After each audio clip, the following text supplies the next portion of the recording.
For our project, we decided to do a micro generator where we focus solely on the solar panel for autonomous movement to maximize power generation. My name is Ryan, and I agree for this video to be made publicly available. Hi, my name is Chris, and I agree for this video to be made publicly. My name is Kirill, and I agree for this video to be public. Our problem definition is to generate power in areas where it would normally be difficult to generate power. How we do this is we have a van which has a solar, which is capable of solar generation and wind generation as well as gas as a backup. So going over the mechanical design, here are just some key aspects and dimensions. Overall, it's going to be approximately 5 feet tall when the top part is horizontal, and it's going to weigh approximately 20 to 30 pounds. The reason why we were able to achieve this weight and this lightweight was the type of material and the type of beam that we used. We basically used a hollow steel square beam with varying thicknesses. For the most part, we used about 1 inch thickness, but in other parts, we incorporated 3/4 of an inch, 5/8 of an inch.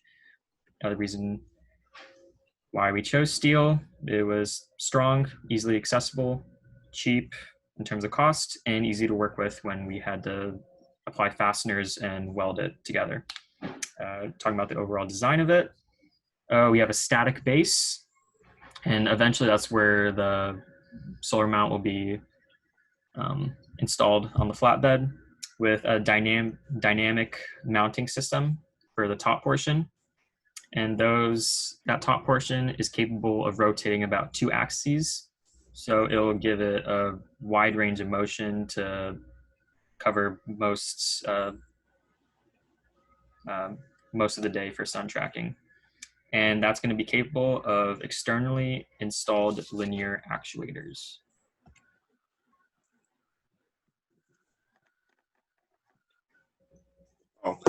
For the electrical design, we have the charging system and the tracking system. So we'll first go through the tracking system, where it goes through the battery, and then the Arduino, which takes the input of the photoresistors and then it goes through the relay, which can change the current, controlling the linear actuators for contraction and expansion for the autonomous movement of the solar panel. So we also have a charging system going with this, so the solar panel can charge an additional battery, where we have the controller, the battery for that, and then the 12-volt inverter. So for the charge controller, this does not allow current that goes back through the system, so that the charge stays within that battery and it doesn't go back into the solar panel.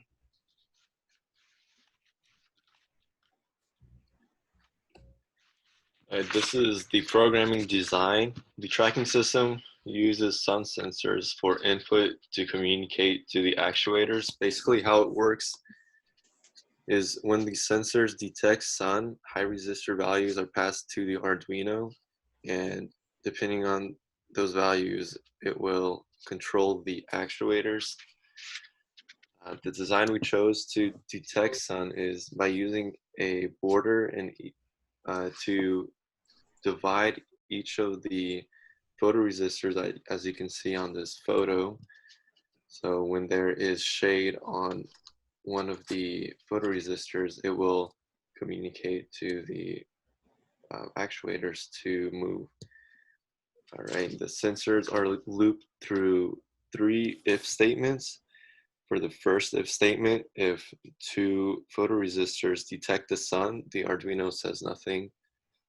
Tells nothing to the actuators, so they don't move. If one of the photoresistors detects sun, depending on which photoresistor detects the sun, it will tell the Arduino which actuator to move, and that's what the third case as well says. for the actuators to do. So basically, there are 3 loops that control the actuators.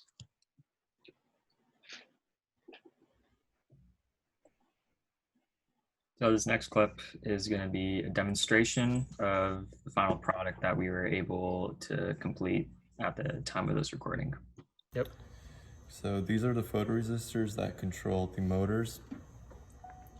These 2 photoresistors control one motor on the y-axis, and these 2 control the x. So when there's shade on one side of the photoresistors, it will change direction on the motor.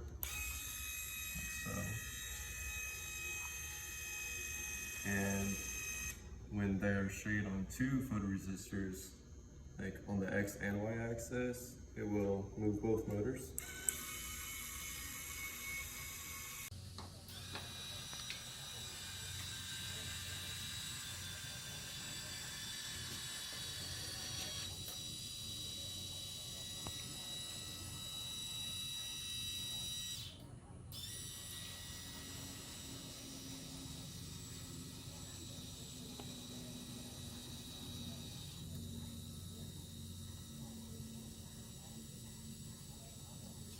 So for future improvements and changes for the mechanical portion, we were thinking it'd be very beneficial to have the solar panel have a collapsible, the ability to collapse or be more compact for ease of travel when on the road, or for ease of storage when time for that comes. We'd also want to make the mount more weatherproofing, as steel does tend to rust when exposed to water, and also weatherproof it so that none of the electrical circuitry or the Arduino is exposed to any elements of the weather. One improvement that we can make is the use of a current sensor in a solar panel with the solar panel for tracking capabilities instead of the photoresistors, where the current sensor would just be measuring current directly through the solar panel rather than having an ambiguous way of measuring whether resistance is high or low. That way it kind of cleans up the design a little bit, but alas, the programming would have to change. But overall, it would be an improvement. In addition, we would also, the overall vision and the final goal for this project was to make the solar panel with the mount self-sufficient for powering all elements, including the linear actuators, the Arduino, the circuitry, and everything. Fortunately, due to unforeseen circumstances this quarter, we did not have access to the solar panel, so much of this was not developed. So we want to thank you for watching. If you have any questions or would want to get more information about certain aspects of the project, please refer to our report, as we'll be going to much more depth there and still covering all these elements that were discussed in the presentation. Or you could just contact us directly. Again, thank you.